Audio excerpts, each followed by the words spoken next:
Harapkan nggak, saya SOP-nya dulu itu 15 menit toleransi waktu paling lamanya. Biasanya orang lewat dari 15 menit kadang udah lupa.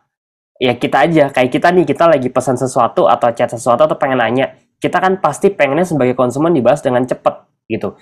Kalau slow respon, udah pasti kita pilih yang lain. Atau minimal kita ngedumel, nih gimana sih? Niat apa enggak sih jualan, masa balasnya baru 3 jam, masa 2 jam, atau bahkan ada yang sampai 24 jam gitu ya balasnya. Jadi kecepatan dalam membalas chat ini sangat-sangat penting. Makanya saya punya tim CS, itu SOP-nya 15 menit. Bahkan kalau bisa 5 menit.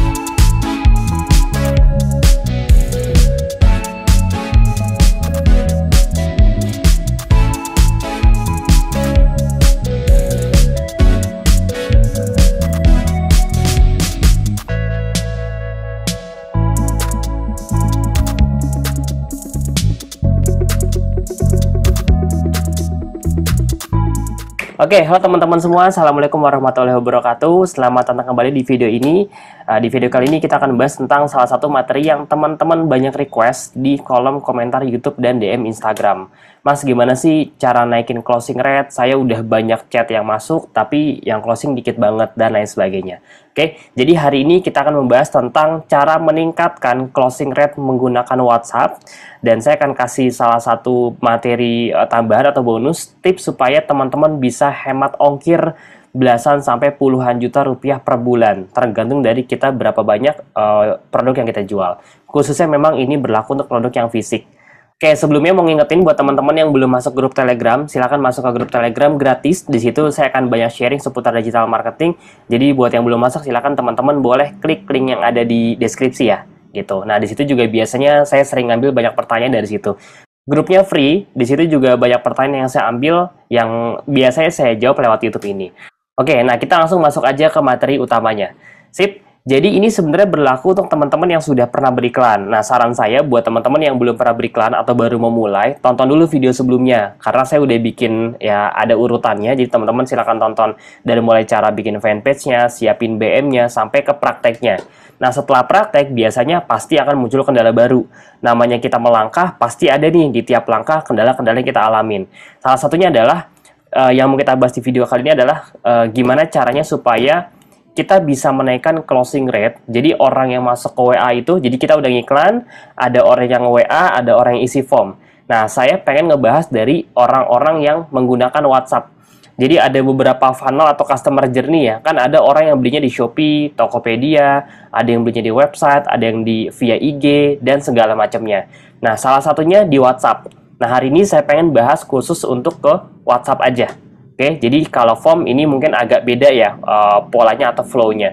Nah, kita fokusnya bahas ke yang WhatsApp aja. Oke, jadi kita ngiklan sebuah produk, apapun itu, jasa fisik, apapun itu ya, dari Facebook ke Instagram, biasanya ke landing page dulu. Nah, setelah ke landing page, mereka baca-baca artikel, baca-baca produk knowledge-nya, baru ke WA. Nah, masalahnya adalah yang WA ini banyak, tapi closing rate-nya sedikit. Nah, itu kendala pertama biasanya. Jadi, chatnya banyak yang masuk, tapi yang beli sedikit. Yang kedua, chatnya cuma di-read aja. Nah, ini biasanya pengaruh sama audiens ya. Audiensnya biasanya cold atau terlalu mentah, kita nyebutnya. Oke? Nah, yang ketiga, sebenarnya banyak hal yang membuat konsumen belum yakin untuk beli. Jadi, sebenarnya indikatornya tuh lumayan banyak. Bukan cuma sekedar chat WA masuk aja, tapi banyak. Dari mulai harga, value, ongkir, kualitas produk, dan lain sebagainya.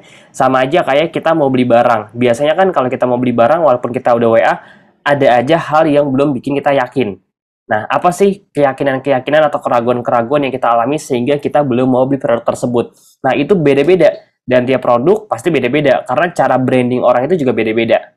Gitu. Nah, tapi saya coba kasih secara general dari pengalaman yang udah saya pernah jalanin, biasanya itu pengaruh sama harga. Oke, jadi indikatornya bisa harga, bisa value, bisa karena mungkin ongkirnya juga kemahalan, dan yang paling penting sebenarnya kualitas dari produk itu sendiri. Jadi, kasarnya kalau produknya memang dasarnya udah laku, mau semahal apapun, orang pasti bakal beli gitu ya. Tapi produk semurah apapun, kalau kualitasnya memang kurang, orang pasti akan ragu untuk beli. Nah, jadi indikatornya banyak, biasanya ini kendala-kendala yang teman-teman alami setelah beriklan. Iklannya bagus, hasilnya bagus, WA-nya bagus, yang masuk juga banyak, tapi yang beli dikit. Nah, pada ujungnya kan, pada akhirnya kan kita bakal lihat kira-kira angka yang masuk ini sesuai nggak sama omset yang, sama budget yang udah kita keluarkan. Jadi, omset kita di akhir, ini kira-kira sesuai nggak dengan target yang udah kita pengen capai di awal. Contoh, kita iklan 1 juta, targetnya 5 juta misalnya. Nah, ini sesuai nggak nih? Chat WA-nya banyak yang masuk, dashboard-nya murah, tapi kadang-kadang closing rate-nya nggak sesuai. Jadi poinnya, yang pertama, teman-teman fokusnya bukan cuma ke dashboard yang bagus ya. Ini saya sering banget bilang bahkan di Instagram juga saya pernah share ya. Fokusnya bukan cuma dashboard yang bagus, lead yang murah, WA yang banyak, bukan cuma itu. Tapi secara real, ini omsetnya beneran nutup nggak? Karena kan kita hidup bukan dari dashboard yang bagus kan, bukan kelihatannya keren terus di capture gitu, di share ke status kan, bukan dari situ kita hidupnya, tapi kita hidup dari real profit atau real omset. Kayak misalnya tadi cost per chatnya murah nih, saya budget 100.000 atau 1 juta, dapat chat 100, tapi yang closing dikit, omsetnya cuma 500.000 lah, itu kan sama aja boncos, padahal chatnya banyak gitu. Jadi yang paling penting sebenarnya bukan chatnya banyak atau sedikit ya, tapi closingnya ini omsetnya sesuai nggak sama target yang mau kita capai, yang kita bandingkan sama budget marketingnya berapa. Jadi uang 1 juta jadi 5 juta, nah sesuai nggak nih targetnya? Kalau uang 1 juta cuma jadi 2 juta, ya mungkin masih rugi atau impas, karena ya harus ada HPP dan segala macamnya. Nah, solusinya sebenarnya banyak. Salah satunya adalah teman-teman cek dulu objektifnya. Jadi ketika beriklan itu teman-teman harus cek objektifnya ini udah sesuai belum sama target yang mau kita capai. Nah, saya udah pernah share di video tutorial Facebook Ads 2023 tuh, teman-teman coba tonton lagi di situ. Saya udah pernah share 6 sampai 7 objektif yang teman-teman bisa gunakan. Kalau dipecah besarnya sebenarnya ada 3, tapi ada anak-anaknya lagi. Contoh, ini banyak banget case khususnya di kelas saya, orang-orang yang punya banyak chat, dapat chatnya banyak gitu ya, tapi audiensnya mentah banget. Ya mas, saya chatnya 100, kemarin saya baru handle salah satu perusahaan, isi di salah satu perusahaan brand kurma, salah satu yang cukup besar di Indonesia namanya, udah tahunan juga gitu ya. Itu salah satu kendalanya, pas nyoba iklan, WA-nya banyak banget yang masuk gitu. Omsetnya sih untung banget gitu ya, gede lah pokoknya. Tapi banyak banget yang chat tapi nggak ada yang beli gitu. Yang beli ada tapi persentasenya kecil banget. Kalau nggak salah di bawah 5%, di bawah 7% lah dari chat yang masuk. Pokoknya drop banget.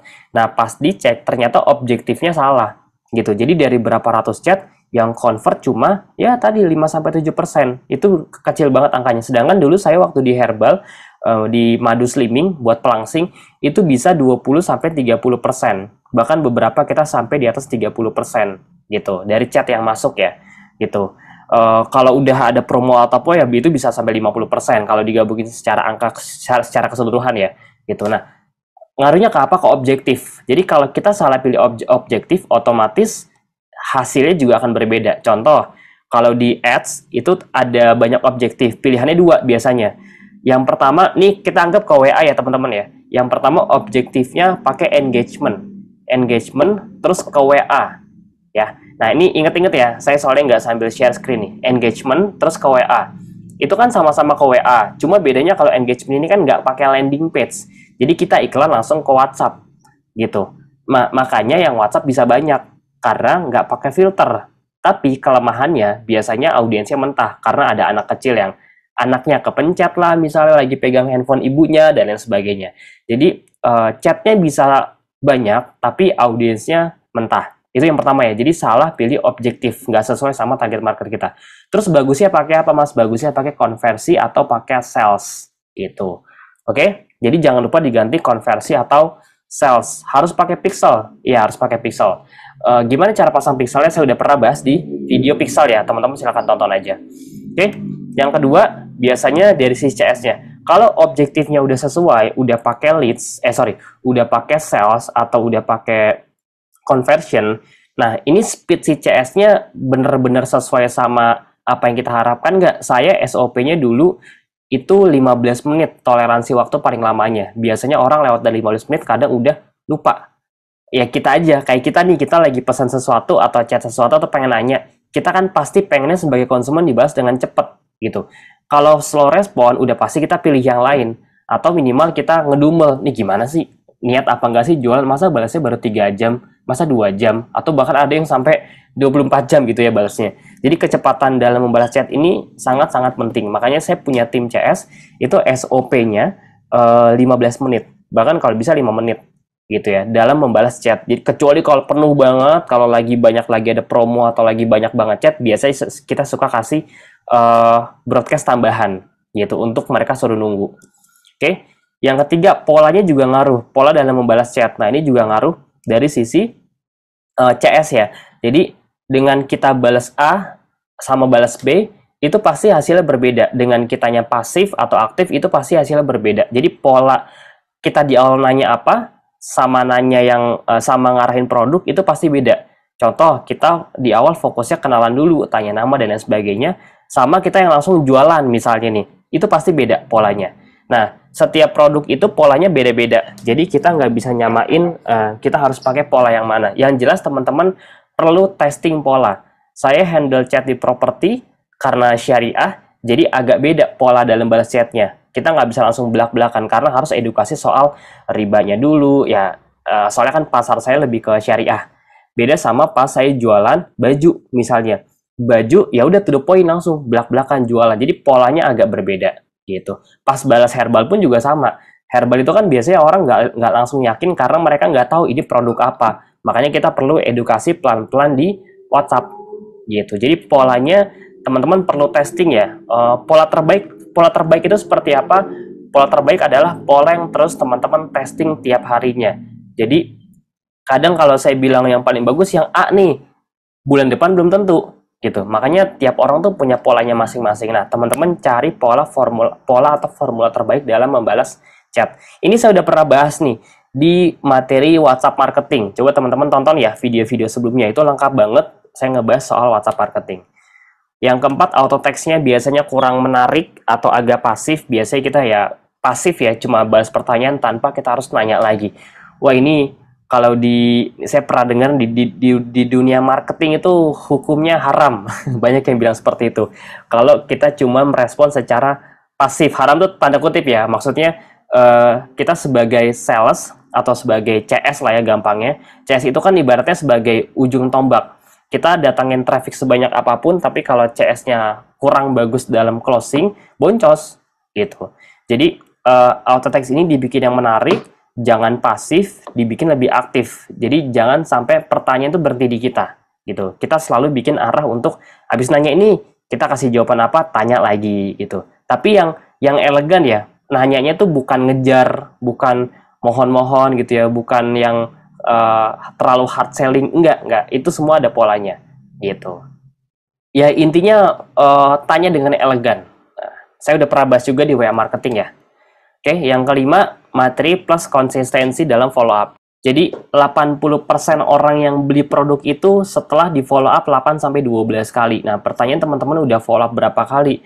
Materi follow up-nya bagus nggak? Jualan terus atau ada edukasinya? Terus follow up-nya konsisten apa enggak? Karena kalau materi follow up-nya aja ngebosenin, dikit-dikit promo, dikit-dikit mohon-mohon sama pembeli, ya itu bisa dipastikan kualitasnya nggak ada gitu. Makanya kita perlu ganti materi follow up yang jauh lebih soft atau elegan. Terus yang kedua, kalau materinya udah ada, materi follow up-nya udah ada, udah oke, kualitasnya udah bagus, kira-kira konsistensi follow up-nya udah terjaga belum gitu. Jangan-jangan follow up-nya ya seenaknya aja. Nah, namanya orang itu pasti perlu di follow up. Jadi makin sering kita follow up, closing rate-nya juga makin tinggi. Follow up itu bukan yang kita terus-terusan belak-belakan jualan, hard selling, dikit-dikit promo, bukan ya. Follow up itu bisa dengan cara kita kasih edukasi, kasih tips gitu. Terus jadi nggak yang dikit-dikit promo, dikit-dikit Kak, jadi nggak, bukan yang itu sama sekali. Jadi follow up itu tuh sekedar reminder atau bahkan kita posting aja itu sebenarnya bagian dari follow up juga gitu. Teman-teman lihat deh, brand-brand besar itu rata-rata mereka follow up-nya dengan apa sih? Dengan konten yang bertubi-tubi yang masuk ke dalam pikiran kita setiap hari. Mau di sosmed, mau di Facebook, di IG, di baliho, di TV gitu ya. Bahkan brand-brand besar yang ada di supermarket itu mereka memfollow up-nya dengan cara iklannya muncul aja terus-terusan tuh sampai akhirnya kita ngeh kalau kita beli barang sesuatu itu hasil dari iklan itu sebenarnya gitu. Sip, kebayang ya teman-teman ya? Oke, nah yang berikutnya juga sebenarnya kita bisa menggunakan free ongkir. Cuma free ongkir ini tetap ya, mau segratis apapun ongkirnya ke seluruh Indonesia, seluruh dunia, kalau produknya memang secara kualitas kurang, secara branding juga kurang, ya pasti nggak akan, ya pasti closing rate-nya akan segitu-segitu aja. Jadi, jadi memang indikatornya sebenarnya banyak, tapi minimal kalau teman-teman paham sama beberapa part yang bolong, minimal kita bisa tambal nih pelan-pelan. Jadi kita bisa bedahin satu persatu. Oke, nah free ongkir ini menarik. Jadi saya lagi tes salah satu platform yang cukup murah. Saya kan lagi coba banyak platform ya untuk tes ongkir, tes ini, tes itu. Khususnya di produk-produk yang memang fisik. Kan saya ada produk jasa, ada produk fisik, ada produk digital juga, macam-macam.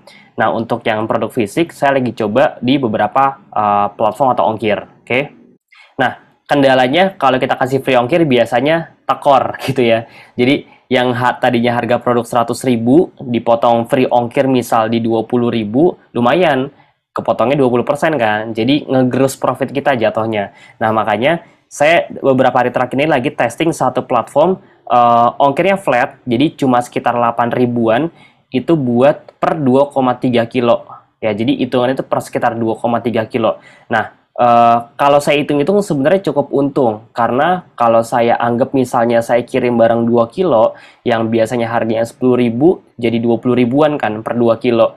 Nah ini per 2 kilo itu sekitar 8 ribuan, jadi jatuhnya sekilo sekitar 4 ribuan lah, tapi hitungnya per 2 kilo gitu. Nah kalau saya hitung-hitung, ini untung buat sayanya tuh bisa hemat belasan sampai puluhan juta. Kalau memang kuantiti pengiriman kita cukup banyak ya, ratusan sampai ribuan piece gitu. Dan ini saya dapetin ongkirnya cukup lumayan murah karena dia flat ke seluruh Pulau Jawa sama ke Bali. Nah, ini coba saya spill ya. Jadi, saya ngitung-ngitung untungnya lumayan, hemat buat kitanya lumayan banget. Jadi, kalau saya biasanya pengen kasih free ongkir tuh masih mikir-mikir karena lumayan kan motong harganya kan. Kalau 1 kilo aja 10.000, 2 kilo kan berarti 20.000 tuh. Ya, saya kan harus motong biaya 20.000, motong profit 20.000 untuk ngasih mereka ongkir. Nah, itu kalau satu produk, kalau misalnya kita total sebulan ada 1.000 produk, berarti kan 20 juta tuh kalau dihitung itu. Lumayan kan, 20 jutaan kan gitu. Jadi ngegerus profit 20 juta tuh ya lumayan gitu. Makanya kalau saya pengen kasih free ongkir apalagi keluar Pulau Jawa ya, itu biasanya kita harus hitung-hitungan dulu karena profitnya tuh nggak terasa sih 20.000, tapi kalau dikali ribuan piece kan lumayan. Nah, ini saya coba spill salah satu platformnya. Jadi saya pakai lagi testing pakai Juragan. Nah, teman-teman tinggal cek aja ongkirnya di sini. Jadi ini flat 8.000 ke seluruh Pulau Jawa sama ke Bali dan pasar. Nah, kita tinggal cek aja di sini nih sebenarnya nih. Contoh ya, Jagakarsa. Saya kirim misalnya dari Jagakarsa. Jagakarsa. Ini kalau kita mau misalnya cek-cek ongkir ya. Misalnya kita masukin yang sesama Pulau Jawa ya, misalnya Surabaya. Surabaya. Kita contoh aja misalnya Genteng ya, Genteng kota Surabaya, beratnya 1 kilo. Coba kita cek. Ongkirnya sekitar berapa? Nah ini dia, 8.000. Pakai yang paling atas ya, yang NRS ini, yang layanan NRS, Regular Service. Nah, jadi ini dia perhitungannya per 2,3 kilo. Kita lihat ya, jadi sampai di 2,3 kilo, itu hitungannya masih 8.000 tuh. Nah, kalau kita ganti 2,4 kilo, dia hitungannya udah berubah. Udah jadi, tetap murah sih, cuma nambah 7.000 ya, jadi sekitar 13 ribuan. Jadi, kalau dikomparasi sebenarnya per kilonya itu cuma 4.000 ya, cuma dia nggak bisa per kilo ya, dia dihitungnya per 2 kilo. Per 2 kilo itu sekitar 8.000. Nah, cuma kalau kita bandingin sama, ini saya buka dari website cek ongkir ya, ini ke kota Genteng, dari Jagakarsa ke kota Genteng, Surabaya. Jagakarsa, kita lihat ya ongkirnya berapa ya. Jagakarsa, terus Genteng. Nah ini Surabaya. Beratnya 1 kilo, kita lihat ongkirnya berapa. Nih, 17.000. Ini yang oke, yang reguler berapa? Yang reguler ini, nih, 20.000. Kalau yang yes 37. Kita anggap yang reguler aja 20.000 kan. Kalau saya biasanya kan pakai yang reguler 20.000. Ini kalau 1 kilo. Kalau misalnya kita ambil 2 kilo, ya harusnya 2 kali lipatnya ya, sekitar 40 ribuan ya. 40.000. Lumayan banget kan? Ini 2 kilo 40.000, ini 2 kilo cuma 2 kilo, kita lihat berapa tadi? Cuma 13.000. Bahkan, enggak, cuma 8.000. sorry. Jadi kalau kita berat bajunya atau berat apapun yang kita jual barangnya harganya sampai ke 2 kilo, bandingannya kan jauh banget nih, 8.000 sama 40.000 gitu. Ini ada selisih sekitar 30 berapa? 32.000. 32.000 loh per pengiriman. Kalau teman-teman sehari kirim 50 paket, kali aja 32.000 dikali 50 paket sama dengan 1,6 juta. 1,6 juta dikali sebulan. 48 juta hematnya. Lumayan banget gitu. Dan ini berlaku ke Pulau Jawa dan Bali. Jadi lumayan. Nah, teman-teman tinggal cek aja di sini ya. Nanti kalau misalnya pengen tahu detailnya, kita cek di beranda aja. Jadi salah satu fitur, jadi beberapa fiturnya, yang pertama flatnya ongkir sekitar 8 ribuan ya per 2,3 kilo. Di atas 2,4 baru dihitung beberapa kali, dihitung 2 kali lipatnya. Tadi jadi 13.000 ya kalau kita hitung-hitung. Terus yang kedua, secara retur, ini kan dia bisa COD sama dengan COD ya. Saya lagi coba beberapa testing beberapa platform. Nah, dia kalau COD, jadi salah satu masalah di COD itu returnya kan cukup tinggi ya. Nah, ini salah satu fiturnya, tingkat returnya itu cukup rendah. Jadi dari data, dia bisa up sampai di bawah 2%. Jadi sekitar 1,9% lah kurang lebih. Nah, soalnya kendala banyak orang kalau pakai COD itu memang returnya kan tinggi ya. Saya pakai beberapa platform marketplace itu, wah returnya tinggi banget lumayan. Dan itu kan rugi di kita. Nah, pakai ini by data ya. By data itu bisa di-up sampai, ditekan maksudnya itu sampai 1,9%. Terus dari yang saya lihat, ini kerjasama ekspedisinya juga cukup banyak sama ekspedisi yang ternama ya. Teman-teman bisa lihat aja di sini. Ini ada banyak list ekspedisi-ekspedisi yang emang ternama di sini ya. Terus bisa pick up juga ya. Jadi bisa pick up, bisa drop off. Jadi teman-teman nggak perlu repot keluar rumah, udah tinggal stay aja di rumah. Nanti saya praktekin ya beberapa contohnya ya. Ini free ya, jadi ini gratis. Teman-teman tinggal daftar aja. Jadi di luar dari fitur-fitur tadi, sebenarnya salah satunya COD-nya juga uangnya cair tiap hari gitu. Saya dulu pakai ada satu platform, ini udah lumayan lama, sekitar setahun yang lalu. Itu untuk bisa bikin cari itu butuh waktu seminggu gitu. Jadi kita udah COD tiap hari, omset masuk tiap hari harusnya, tapi karena dari platform tersebut emang nggak tiap hari, akhirnya ngehambat cash flow. Waktu itu sekitar 5 hari sampai 7 hari baru cair. Nah, ini kita bisa cairin tiap hari gitu ya, diskonnya juga lumayan banyak. Nah, simple banget, jadi teman-teman tinggal login aja, nanti saya kasih linknya di deskripsi biar gampang. Nanti kalau udah pakai link yang di bawah, biasanya ada tambahan diskon atau tambahan promo, bisa lebih murah. Teman-teman tinggal daftar aja. Saya udah daftar, kalau udah daftar tinggal masuk aja, login. Ini sama kayak login biasa kok, persis sama kayak teman-teman login bikin marketplace, email dan lain sebagainya. Oke, teman-teman tinggal daftar aja. Daftarnya bebas ya, pakai email, pakai WA juga boleh. Kalau saya pakai email. Terus kalau udah nanti masuk ke halaman seperti ini. Oh, ini saya pakai akun contoh. Ini saya belum ini ya, belum logout. Nah, ini saya logout dulu sampai akun contoh. Jadi login kayak biasa. Terus kalau udah biasanya dibutuh verifikasi email. Nanti setelah daftar teman-teman akan dapat email. Nah, emailnya seperti ini.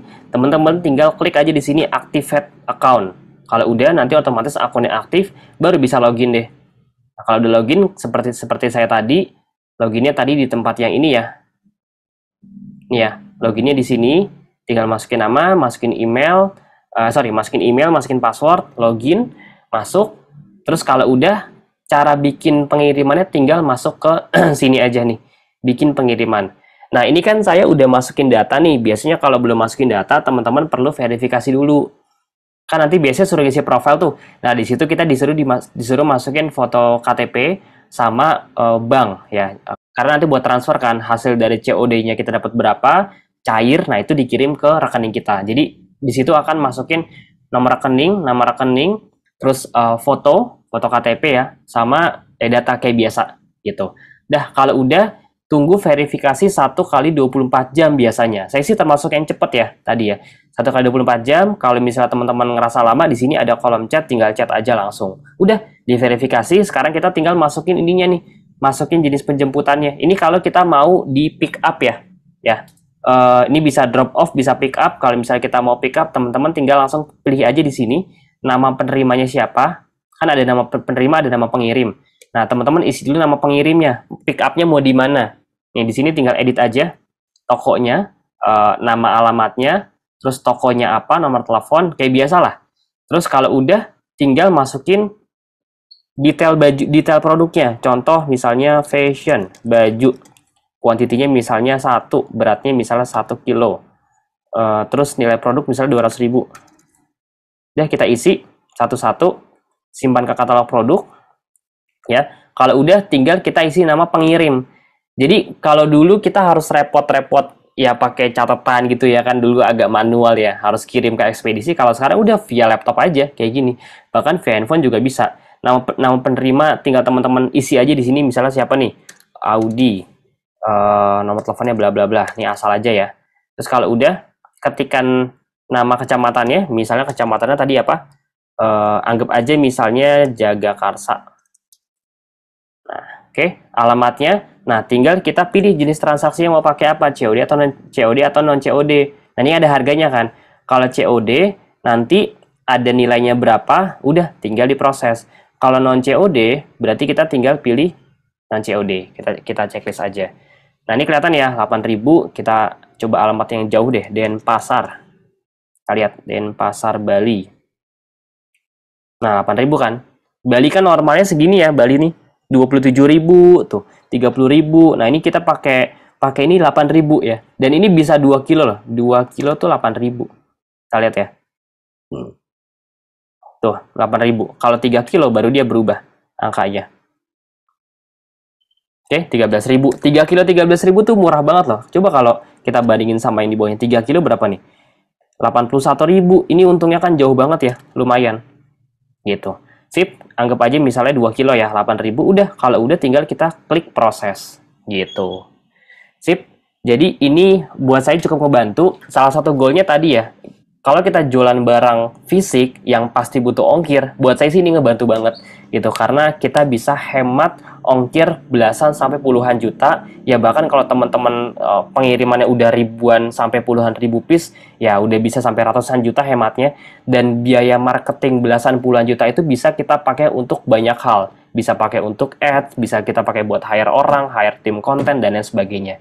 Jadi buat saya ini cukup membantu, di luar dari ongkirnya yang cukup murah, flat ya, 8.000 bisa ke seluruh Pulau Jawa dan Bali, Denpasar. Di luar itu, dari sisi returnya juga cukup rendah, dan fitur-fitur lainnya juga lumayan banyak yang ngedukung. Sip, itu aja teman-teman semua, semoga bermanfaat. Kalau ada yang bingung, silakan tanya di kolom komentar ya, nanti saya akan bantu balasin satu persatu. Kalau mau fast respon juga teman-teman boleh request di IG, di DM Instagram saya. Buat yang belum masuk Telegram, silahkan masuk, free. Teman-teman juga bisa diskusi di sana. Ada tim saya juga yang ngebantu balesin chat teman-teman. Tapi mohon maaf ya kalau slow respon, karena memang tim saya cukup banyak ngehandle pertanyaan, ngehandle kelas juga, ngehandle program mentoring juga, ngehandle ada brand baru juga, ditambah ngehandle Telegram juga gitu.